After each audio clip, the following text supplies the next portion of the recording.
As regiões anódicas e regiões catódicas, né, que elas são caracterizadas pelas reações anódicas que ocorrem e pelas reações catódicas que ocorrem no meu sistema, elas podem ser indicadas ou caracterizadas utilizando alguns indicadores químicos. Tá? Nós temos aqui o indicador de região anódica. Né? Se a região é anódica, é a região no qual eu terei a corrosão acontecendo. Uma coisa que a gente tem que entender é que os indicadores de região anódica, eles são função do metal. Tá? Então, existem indicadores para diversos tipos de metais. Um desses indicadores é o indicador de corrosão de ferro, do ferro, tá? Que é o ferricianeto de potássio. Então, o que acontece aqui? Ó? Né, eu tenho Vou pegar a caneta. Quando eu tenho o ferro sofrendo uma oxidação, ele passando para ferro 2 tá? Opa, faltou mais aqui. Ferro 2 mais 2 elétrons. Então, o que eu terei no meio que está ocorrendo essa oxidação? Eu terei íons ferro 2 Estes íons ferro 2 ao reagir com o íon ferricianeto, do ferricianeto de potássio, que é essa parte aqui, irá formar este composto, tá, que é conhecido como azul de Tungsten, que tem a cor azul. Tá? Então, toda vez, né, que nós adicionamos ferricianeto de potássio no meio eletrolítico que contenha o metal ferro e surgirem manchas azuis, indica que o ferro está sofrendo uma corrosão, tá? Porque eu tenho a oxidação do ferro. Então, só é válido para o ferro. Se eu precisar fazer isso com o alumínio, por exemplo, eu tenho que achar um indicador, tá, de corrosão do alumínio. Se eu quiser um outro metal, eu preciso encontrar um indicador de corrosão deste outro metal. Tá? Nós aqui iremos trabalhar, como vocês já viram, apenas com o indicador de região anódica como sendo o indicador de corrosão do ferro. O indicador de região catódica, pessoal, não é função do metal. Tá? Então, ele pode ser adicionado em qualquer meio eletrolítico que contenha qualquer metal. Por quê? Olha, trabalhando aí para meios neutros, tá? Se é aerado ou não aerado, tá? Nós vimos que as reações anódicas, desculpa, as reações catódicas que implicam em regiões anódicas são essas daqui. Tá? Então, aqui eu tenho para meio não aerado e meio aerado. O que nós temos de característica nessas duas reações? Olha, eu tenho os elétrons sendo consumidos nas duas. Os elétrons que vêm de onde? Da região anódica. Nós temos em comum este composto aqui, ó, OH-, que são que as hidroxilas. Tá bom? Então, o que acontece com o meio eletrolítico? Originalmente, ele sendo neutro, ele passa a ser básico. Por quê? Porque eu terei ali a presença das hidroxilas OH-, o que indica um meio básico. Se fosse íons H+, meio ácido. Né? Então, um indicador que nós temos, né, para essa região é a fenolftaleína, tá? Que é um indicador de meio básico. Então, quando adicionarmos, né, a fenolftaleína no meio eletrolítico e surgirem manchas rosas, nós teremos então a presença de hidroxilas que vem devido à formação, que são formadas devido a reações catódicas que ocorrem nesse sistema. Então, eu tenho ali os elétrons sendo consumidos, então eles migram de um lado para o outro, lá para a região catódica, sendo consumidos aqui pela água, formando assim as hidroxilas, meio básico. pingou. Fenolftalina, ficou rosa, o meio está básico. Se o meio se transformou e passou de neutro para básico, é porque é uma região catódica. Nós temos, então, né, passando aí lá da toda a definição de corrosão, vindo até as regiões, as reações que ocorrem, né, as reações anódicas e reações catódicas, ou as reações de oxidação e reações de redução que ocorrem no meu sistema de corrosão, nós vamos ver agora alguns fatores que influenciam na formação da FEM de uma pilha eletroquímica. Né? Porque vamos voltar um pouquinho para a eletroquímica. O que é uma pilha? Eu tenho reações químicas gerando energia. Essa energia só se dá pelo fato de que eu tenho a transferência de elétrons. E a transferência de elétrons é feita por uma força que faz com que eu tenha a geração desses elétrons e eles migrem de um lado para o outro. Isso é a força eletromotriz. Estou falando de uma pilha eletroquímica porque eu estou falando de corrosão eletroquímica que tem a característica da formação da pilha, porque os elétrons produzidos na corrosão eles são consumidos em um outro local. Essas heterogeneidades, então, que são esses fatores que influenciam todo o meu sistema de corrosão, eles podem ser do metal, do meio e uma junção de metal mais meio. Então, por exemplo, eu tenho ali, olha, metal de superfície polida, a parte que está polida se comporta como região catódica. Então, implica que os elétrons vão migrar para esta região para serem consumidos. Então, eu tenho ali o cátodo. Superfícies riscadas, né, ou com tensionamento, eu tenho ali região anódica. Então, o que vai acontecer? Os elétrons vão deixar aquela região. Então, eu tenho uma corrosão muito mais forte naquela região. Do meio, meio aerado, região catódica. Não aerado, região anódica. Tá? Então, os elétrons eles vão migrar para onde tem mais oxigênio para serem consumidos. Então, um exemplo que eu sempre dou, quando nós temos pontes, né, e nós temos uma estrutura metálica abaixo aí, dentro do... Vamos pegar no mar, né? Tem uma ponte lá no mar e eu tenho a parte que está submersa. Então, eu tenho ali uma grande solução eletrolítica, que é a água salgada do mar, né? NaCl, que é um meio eletrolítico forte, tá? Que vai fazer com que eu tenha corrosão.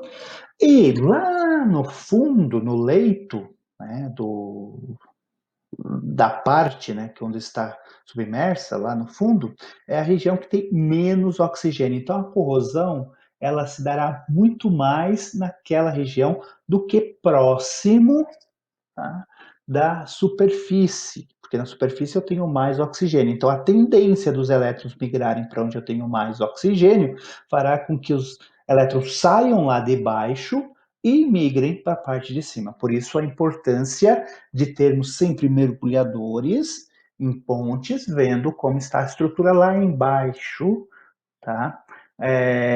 Da minha ponte. Agora metal mais meio, então eu tenho uma combinação, e essa combinação ela é bem empírica, né? Então eu tenho ali essas combinações sendo determinadas de forma empírica por estudos, experimentos que foram realizados, né? Então, exemplo, ferro no meio básico, né, NaOH, eu tenho região catódica. Então eu tenho ali elétrons chegando para aquela região, então não vai sofrer corrosão. Agora, ferro com ácido sulfúrico, eu tenho uma corrosão devastadora. Estanho, tá? Em ácido acético, então num ácido, região catódica, olha que legal, né? Então, nós temos ali em cima aqui do ferro, né? Ferro com ácido, tenho corrosão, mas é um metal, né? Um metal com ácido, que é o ferro, corrosão. Agora, um outro tipo de metal com ácido, com outro tipo de ácido, eu tenho região catódica.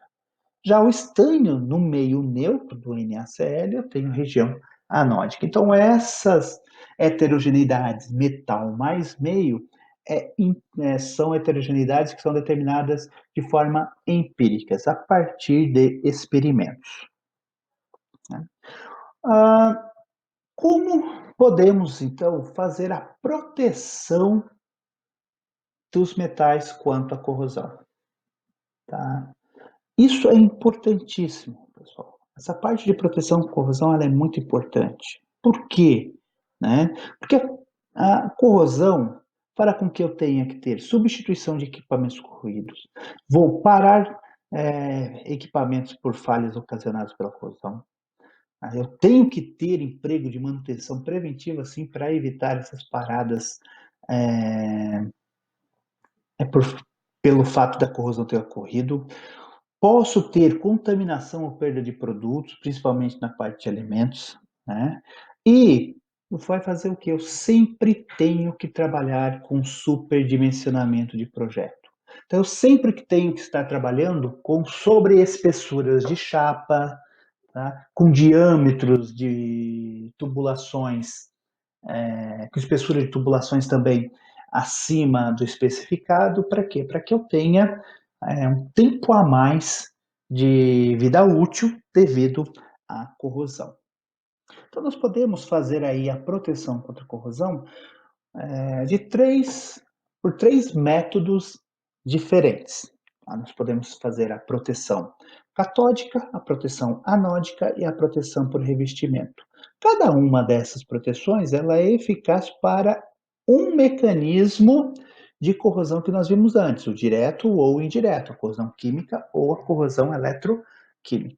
A proteção catódica ela é recomendada para a corrosão eletroquímica. A proteção anódica, tanto para a corrosão química quanto para a corrosão eletroquímica.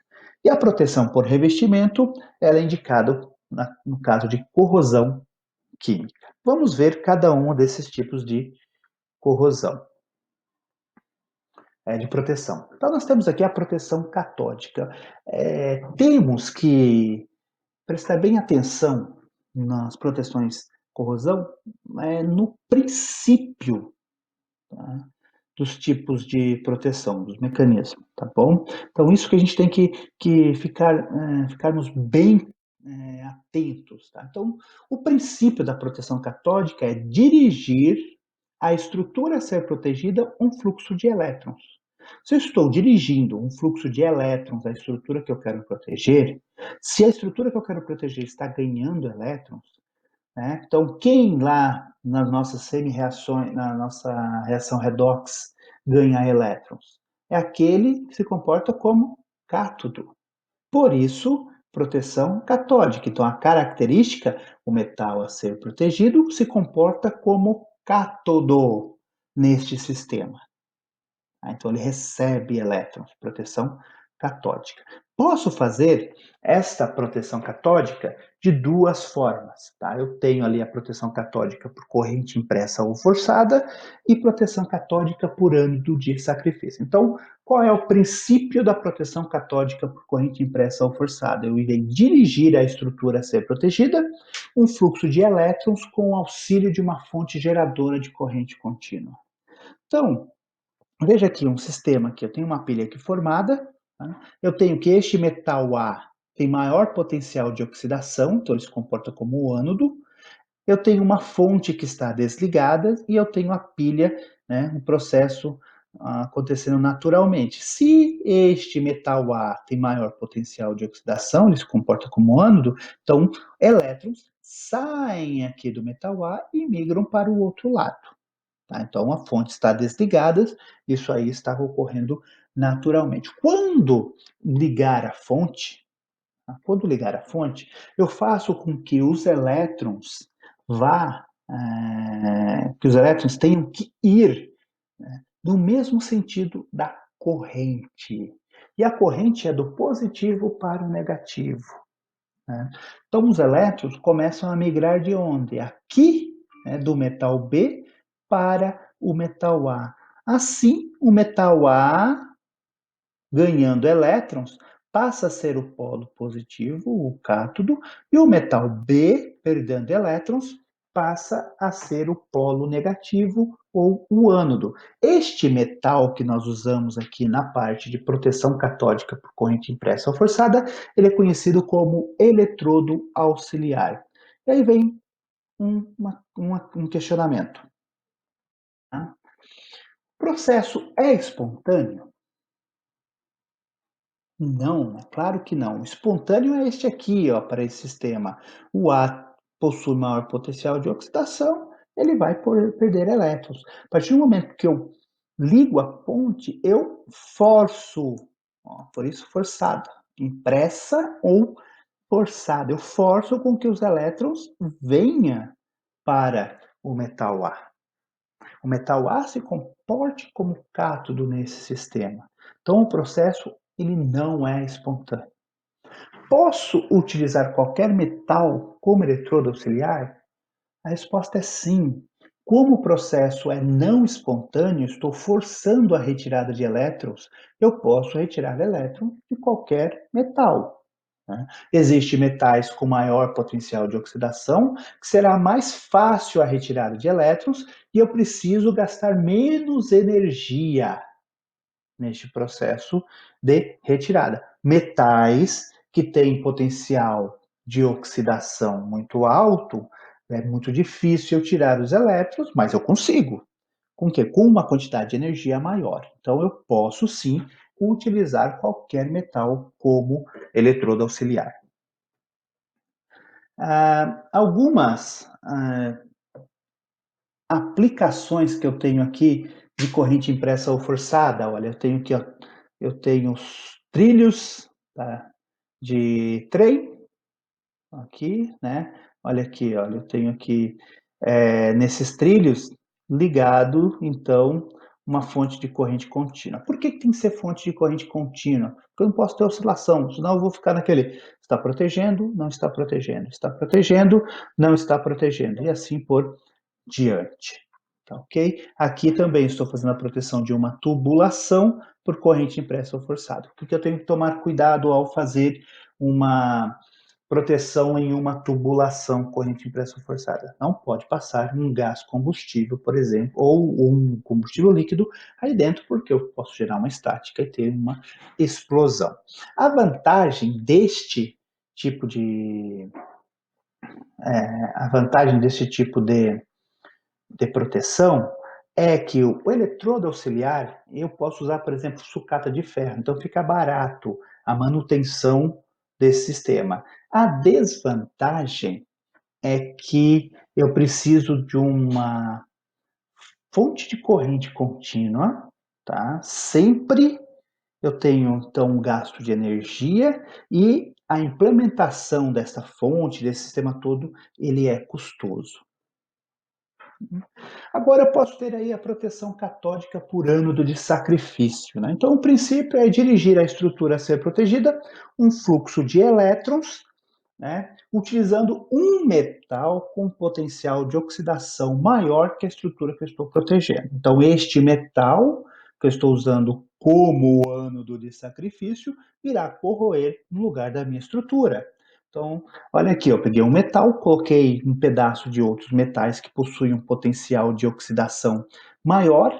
Então, o metal, que é o antissacrifício, ele corrói e os elétrons vão para a estrutura que eu quero proteger. Tá? Então, eu gero aí um campo, né? Cada um desses metais vai gerar um campo aí de proteção. Tá? Pergunta, o processo é espontâneo? Sim, o processo é espontâneo. Posso utilizar qualquer metal como eletrodo auxiliar? Não. Eu tenho que usar o que? Como eletrodo auxiliar, metal com potencial de oxidação maior que a estrutura a ser protegida. Porque se eu colocar um que tem um potencial de oxidação menor, é este metal que eu estou colocando que será protegido pela minha estrutura. Tá? E a vantagem aqui deste método é a implementação, porque esses metais que nós usamos são metais que têm potencial de oxidação alto, que são os metais menos nobres e que têm um custo mais baixo. A desvantagem é a manutenção, porque se um metal desse aqui cai ou seja consumido, ele irá fazer com que eu tenha um buraco aqui, ó. Então, quanto maior a região catódica em relação à anódica, mais a corrosão vai ocorrer, tá bom? Aqui algumas aplicações, navios e em tubulações. Olha aqui, ó, uma barra de magnésio que é muito usado como metal de sacrifício ligado aqui na minha tubulação.